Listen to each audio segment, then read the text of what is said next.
Hi, family. Hey guys, so it is the month of May, and that means it is Mental Health Awareness Month. Yes. So today we're going to bring to you guys some common myths that you might have heard and you might think is true, but we're going to bring some facts with it. Right. So today's wine, it's a nice little bottle. It's a Chardonnay. It's very good, very yummy. The first myth is that mental health cannot affect me. A lot of times people have the misconception that because they are a certain race, a certain ethnicity, or a certain gender, that they cannot develop a mental illness. Unfortunately, that is not true, given that mental illnesses does not discriminate, meaning that anyone can pretty much be at risk for developing a mental illness. In fact, 1 in 5 Americans in the United States do suffer from a mental illness. So the second myth is that mental health disorders aren't real illnesses. So people assume that just because it's not something that you could physically see or something that you can, go to the doctor and get tested for, unless it's a psychiatrist or a psychologist or something like that. Mm-hmm. But because it's not like a common illness, they don't think that it's real. And that's obviously a myth. Mental health is very real, Mm-hmm. and you should go see your psychiatrist or your therapist, or just like you do with your body, and you go get regular checkups. You should get mental health checkups as well. The next myth is that bad parenting causes mental illness.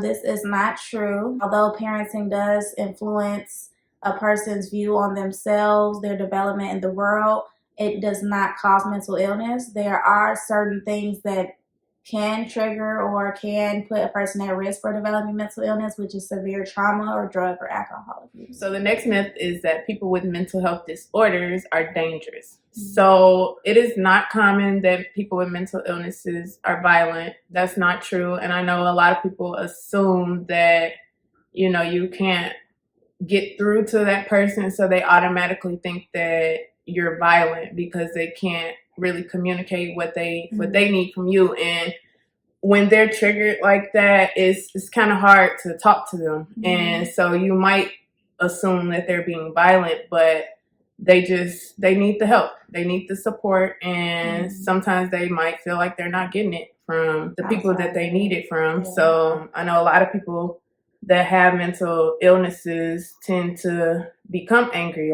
But I mean, that's kind of common. Mm-hmm. If you're dealing with something, you don't know how to deal with it, and you're frustrated, it might show. Yeah. So that's why it's so important to go to your therapist, go to your doctor, talk about it, be honest about what's going on with you, so that people don't have these misconceptions. Right. But that doesn't necessarily mean that the mental illness is making that person dangerous. Basically, those that are suffer from mental health illnesses typically are more likely to be victims rather than perpetrators. So it's very important that those that are coming into contact with those individuals do have the proper training and techniques in order to be able to diffuse certain situations. I know just recently there was, I wanted to because it was relevant, and I feel like that. Yeah, but I don't know.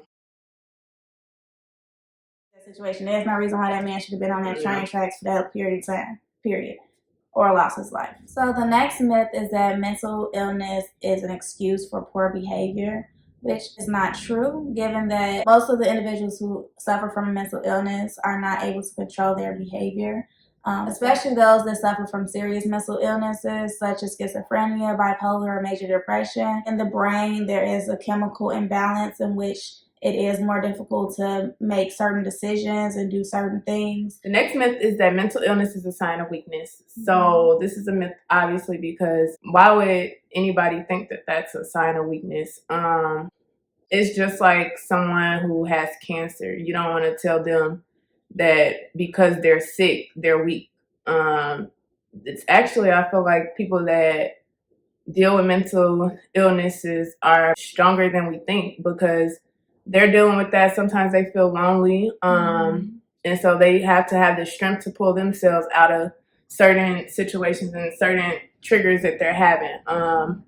So they have to learn coping skills and be able to pull those out of the bag whenever they're starting to feel triggered. So I would say those are probably one of the strongest people that you would meet, honestly.